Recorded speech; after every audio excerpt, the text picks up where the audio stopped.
What up? What up? What up? What up? What up? What up? What up? It's your boy Dance, and what's good, Dance Crew? How y'all doing? Today we are reacting to Xclusive Ace. I haven't reacted to Xclusive Ace in a minute. I don't know if I've actually reacted to Xclusive Ace on this channel or not. I might have. Anyways, man, this is the first Modern Warfare 3 multiplayer gameplay and map remasters revealed. I haven't reacted to any Modern Warfare gameplay. I realized I hadn't, so I was like, let me go ahead and get to that. You know what I mean? I hadn't even reacted to the actual like gameplay trailer that was actually released like a couple weeks ago. So yeah, so this is technically my first footage I've seen of Modern Warfare 3. See if they actually did something special to it. Let's get it. What's up, guys? My name is Ace, and this morning we got an intel drop for Modern Warfare 3, and this one is for multiplayer, which is what is this map called again? I forgot the name of this map. Intel drop for this map. What is that called? I forgot the name of that. That was a nice map. It was a fun map. Like it was an alright map. It was an okay map. It was fun-ish, but it brings some nostalgic feelings. I didn't have a huge issue with it. For Modern Warfare 3, and this one is for multiplayer, which is excellent to see. And the primary thing they were showing off here is just some flyovers and overviews of all of the maps you're going to be seeing at launch, which of course, as we know at this point, these are all remastered maps. I remember from his the original Modern Warfare 2.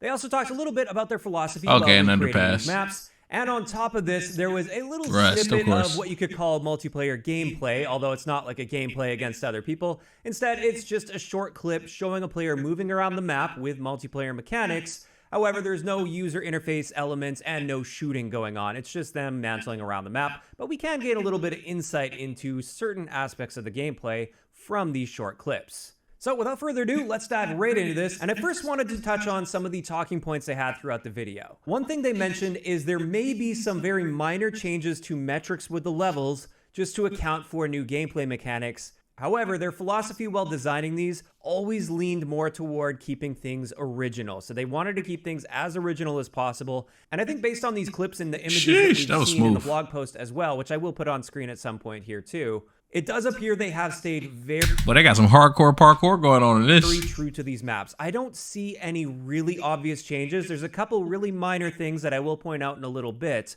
But for the most part, as far as we can see, these maps stayed true to what they were in the original game. They just look completely modernized, and in some cases you can tell they adjusted some of the color palettes that they used, as well as on some of the maps the time of day is slightly different. However, the general theme of these maps seem to hold true to the originals. Now, let's get into some of the more specific things that I noticed, though. The first thing that caught my eye, and I was really trying to keep an eye out for, is on High Rise, it looks like they kept the original jump spots. You can see that angled ramp above the ActiBase sign right there. I hope this isn't just a cosmetic thing. I hope we still have the ability to make our leap of faith off the one edge and then walk around the ledge in order to get on top of that ramp, so then you can get on top of the roof. I really liked the sort of Easter egg, high risk, high reward nature to that particular spot. And I hope it does return to High Rise. As far as we can tell, I forgot about that. Good Lord. A lot of nostalgia popping up. Looks like it will be. After that, let's talk a little bit about doors. I watched this through frame by frame, and I did find a couple cases where they have added interactable doors. The most obvious one here is actually from one of the images in the blog post on Quarry. You can see this door right here. That does appear to be an interactable door, because in the original, that was just an open doorway. However, the one at the top of the ramp, that looks like just an open doorway, or maybe there is an interactable door there that has just been opened. Also, on Estate, on this side of the house, it looks like there's a wooden doorway there as well. However, it's not a solid door. It looks like it has some windows in it, so it looks like you'll be able to see through and shoot through that door, which is an interesting take on doors, and I think a nice middle ground at least. Next, on Skid Row, they're showing off some of the development of this tunnel area, and in the background, you can see what appears to be an interactable door there as well. And then finally, on Invasion here, it looks like that is another interactable door there as well. So they're definitely adding doors to these maps. However, it looks like they weren't trying to force them into every single doorway or opening like we've seen in some of the recent Call of Duty games. I'm hoping that's actually the case, and it's not just a case of those doors being open and they selected their camera angles really carefully to try to make it look like there were no doors there. So we will have to wait to see a little bit more on those. I'm also curious to see if some of these doors, especially the wooden ones, can be destroyed. I know in Call of Duty Vanguard, that's something we were able to do, and that's Sledgehammer's most recent game. So now that we know that doors are going to be in the game, We'll just have to wait to see how they played out and how prevalent they're going to be. Next, something they talked about a little bit and actually showed off with the little gameplay clips is they have added the ability to mantle on things that you were unable to mantle on in the original Modern Warfare 2. And this is absolutely going to have an impact on how some of the maps play. However, at this stage, we don't know if that's going to be for the better or for the worse. I think there are definitely some opportunities where this could maybe take some of the power away from some of the camping positions, but then in other ways, perhaps this is going to really mess with the flow of a map, where previously you knew that the enemy could only come from certain areas, but now they'll be able to come from a ton of different areas, and that might mess with how... That's what I was thinking about. Oh, like some of these maps are going to play a lot different because people are going to be mantled on top of certain things that we probably couldn't mantle on before, and you're going to have to watch certain angles that you probably didn't have to watch before because of the mantling and the hardcore parkour. But yeah, the map plays and flows. Like I said, I think this could go either way, and I think there will probably be a little bit of both. I think there will be certain areas where this has a negative impact and certain areas where this could have a positive impact on gameplay. So we'll really just have to wait and see until we get our hands on the game to really judge whether or not these additional mantles are going to be a good thing. I think the additional mantles also probably makes the map feel, well, it'll probably make the maps feel more fresh. Like they won't feel only nostalgic. Like they'll have the nostalgic vibe mixed with like a new feel because of the fact that your movement is different overall. And then one last thing I wanted to point out here is I was looking really carefully for any opportunity for swimming to take place, since we do have swimming mechanics. And based on the leaked perks that we got from Modern Warfare 3, it does appear that swimming is going to be a supportive mechanic with the perk system. However, when you look back to the old Modern Warfare 2 maps, swimming wasn't a thing back in those days. And the maps don't really seem to allow for any swimming, aside from maybe like sub-base. Some people pointed it out, up on the dockhouse area of Estate, perhaps you could swim around a little bit there. Unfortunately, we didn't get to see that side of Estate in these overviews, so we can't really judge whether or not we'll be able to. Another thing was perhaps they'll flood the canal that goes through the middle of Rundown. Again, we didn't get to see that area of the map based on these flyovers. However, on Subbase, we do get a bit of a shot of where we have some water.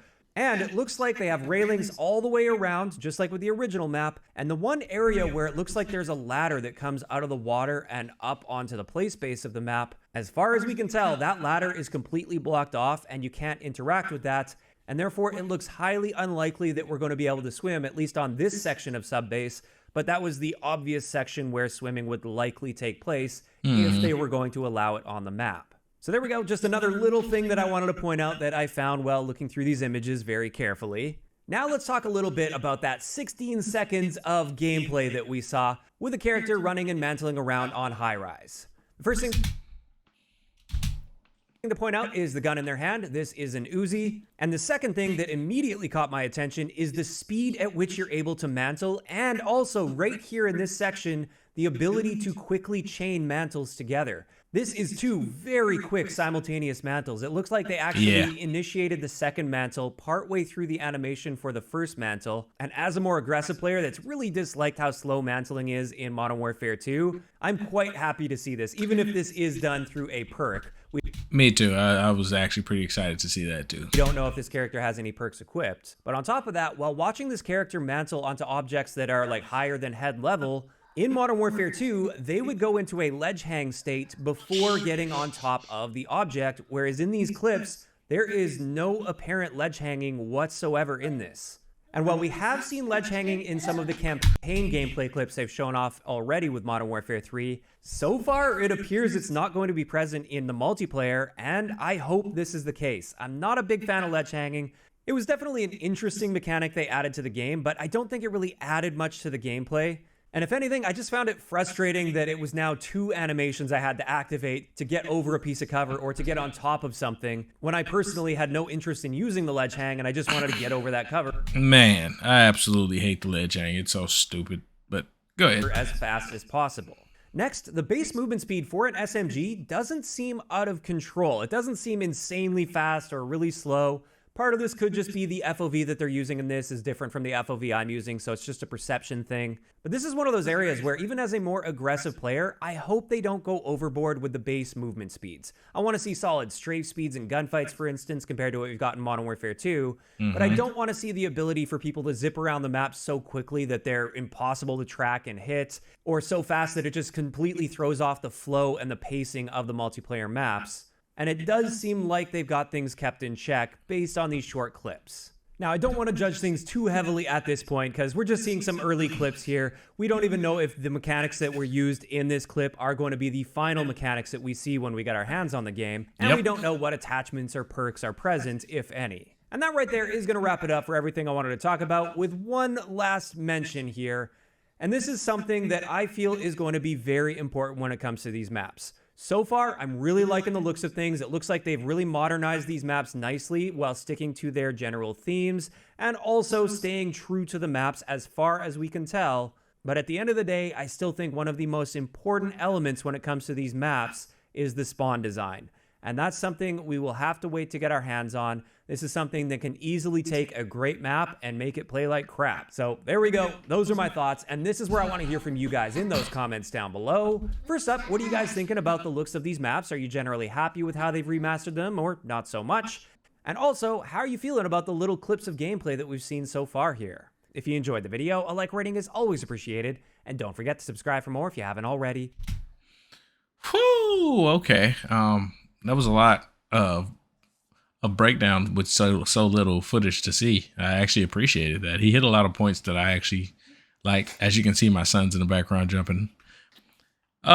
Anyways, I mean, I like what I've seen, but I mean, it's only 16 seconds, so we can only say so much. You guys let me know what y'all think about the footage y'all just watched there. And if you have anything that you want me to react to, let me know down in the comment section below. Comment, like, subscribe, and we out of here. Peace.